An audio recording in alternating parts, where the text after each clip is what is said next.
Bonjour à toutes et à tous. Aujourd'hui, je vais vous parler d'un sujet qui est particulièrement d'actualité, qui n'est autre que l'allergie saisonnière, ce qu'on appelle aussi plus communément le rhume des foins.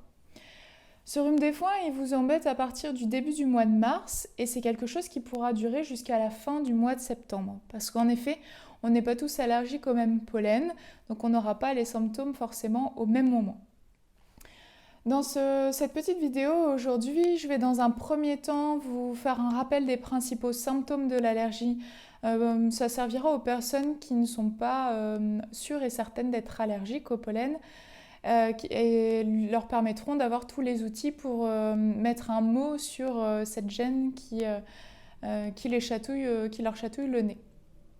Dans une deuxième partie, on verra une sélection de produits naturels qui vous aideront à passer cette période de printemps-été de manière plus sereine. Et enfin, je vous donnerai des petites astuces à mettre en place au quotidien pour vous faciliter la vie et avoir un confort de vie plus agréable. Donc dans un premier temps, les symptômes de l'allergie ils sont plutôt caractéristiques. Dans un premier temps, on va avoir forcément les pollens qui vont venir chatouiller le nez. Comment ça se manifeste? C'est que vous l'avez remarqué, ça provoque des éternuements. Donc on éternue en salve le plus souvent, c'est rarement isolé.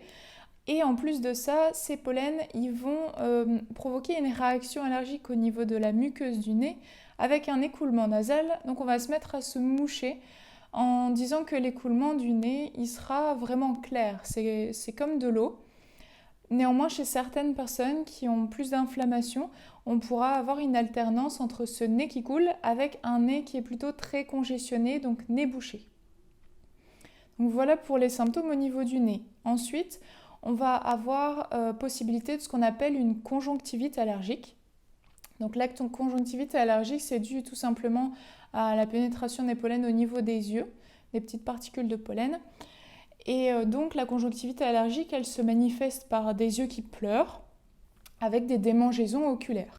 Le troisième symptôme que l'on peut citer, c'est les chatouillements au fond de la gorge. Oui, ces chatouillements, ils vont surtout, le plus souvent amener vers une toux. Alors la toux allergique, c'est une toux qui est plutôt sèche. Et cette toux, si dans les cas les plus sévères, elle peut évoluer vers de l'asthme, de l'asthme allergique. Donc voilà pour les symptômes. Ensuite, les solutions naturelles qu'on peut utiliser pour améliorer justement vos conditions de vie pendant ce printemps-été, donc diminuer l'intensité et la fréquence de vos crises d'allergie. Donc la première chose que je peux vous conseiller, c'est le bourgeon de cassis. Le bourgeon de cassis, il a l'avantage d'être à la fois anti-allergique, mais il est aussi anti-inflammatoire. Donc il fonctionne bien.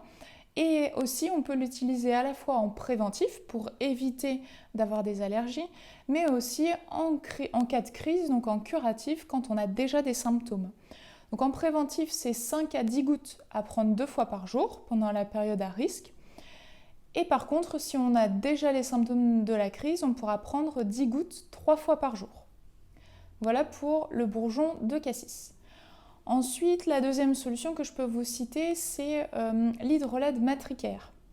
La matricaire, c'est une plante qui est anti-allergique et elle a l'avantage d'être particulièrement efficace sur les démangeaisons. Donc cette matricaire, on pourra l'utiliser sous forme d'hydrolat en spray directement dans le nez pour diminuer les démangeaisons au niveau nasal, mais également sur une compresse que vous allez pouvoir positionner au niveau des yeux pour les démangeaisons des yeux. La troisième solution pour les personnes qui utilisent beaucoup les huiles essentielles, c'est l'huile essentielle d'estragon. L'estragon, on pourra l'utiliser par voie orale à hauteur de 1 goutte 5 fois par jour, mais par contre on ne l'utilise qu'en cas de crise, donc c'est maximum 5 jours consécutifs. En phytothérapie, on pourra sélectionner 2 plantes. La première, c'est le plantain.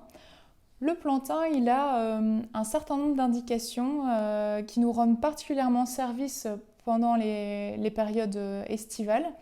La première propriété du plantain, c'est qu'elle est anti-allergique, c'est ce qu'on cherche ici. Elle est anti-inflammatoire et elle est aussi antitussive. Donc le plantain, on en déduit qu'il sera très utile pour les manifestations, surtout de toux dues à l'allergie. Néanmoins, il marche très bien pour tout le reste. On pourra l'utiliser en extrait de plante liquide. Et si on peut associer une autre plante, ça pourrait être le desmodium. Le desmodium, c'est une plante qui aussi agit sur la réaction allergique et qui va aussi avoir une action de protecteur du foie, ce qui nous rend service également. Les deux existent en extrait de plante liquide et on pourra prendre 2 cuillères à café par jour pendant 10 à 20 jours pendant la période la plus propice aux symptômes de l'allergie. La dernière chose que je peux vous conseiller, c'est une solution plutôt préventive et plutôt mécanique, c'est d'appliquer de l'huile végétale directement dans les narines avant de sortir. Cette huile végétale, elle va permettre de piéger les pollens avant qu'ils ne descendent dans l'arbre respiratoire et donc minimiseront les symptômes de l'allergie. Si on a une huile végétale qu'on peut préconiser, ce sera plutôt l'huile végétale de nigelle, parce que la nigelle, elle a des propriétés anti-inflammatoires. Donc particulièrement si on se mouche beaucoup, on a une muqueuse nasale qui est particulièrement inflammée, la nigelle s'avère intéressante. Bien sûr, dès qu'on rentre à la maison, on se mouche bien, comme ça on élimine tous les allergènes, tous les pollens. Voilà pour les solutions naturelles. La dernière partie, je vous avais dit que j'allais vous donner des astuces pour mieux vous en sortir au quotidien.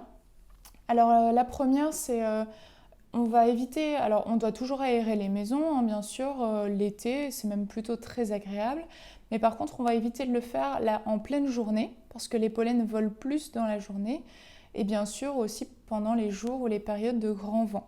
Donc on va plutôt aérer les maisons le soir. La deuxième chose, c'est que si vous partez en week-end, en voiture, évitez d'ouvrir en grand les fenêtres parce qu'avec la vitesse et tout simplement les pollens ambiants, vous allez avoir une crise d'allergie probablement dans la voiture, donc on ferme bien les fenêtres. En troisième petite astuce, c'est quand vous êtes... donc en ce moment, par exemple, il y a beaucoup de pollen qui volent dans l'environnement, ou par exemple, si vous allez vous promener en forêt ou dans des zones de grand vent où il y a beaucoup de choses qui volent, on pourra tout simplement se rincer, se doucher en rentrant, ou du moins se rincer les cheveux, parce que les cheveux, ils accumulent quand même beaucoup de pollen. Donc pour éviter d'avoir des symptômes à la maison, une fois rentré, on se lave bien les cheveux. Voilà pour ça. Et la dernière petite astuce aussi, c'est d'utiliser des mouchoirs à usage unique. Forcément, on se mouche pour éliminer les allergènes qui sont dans le nez. Donc si on le met dans la poche et qu'on le réutilise plus tard, eh ben, on a toujours les pollens dans le mouchoir. Donc ça va faire que aggraver vos symptômes. Donc les mouchoirs jetables à usage unique, on le jette bien après chaque utilisation. Donc voilà pour cette petite vidéo sur l'allergie.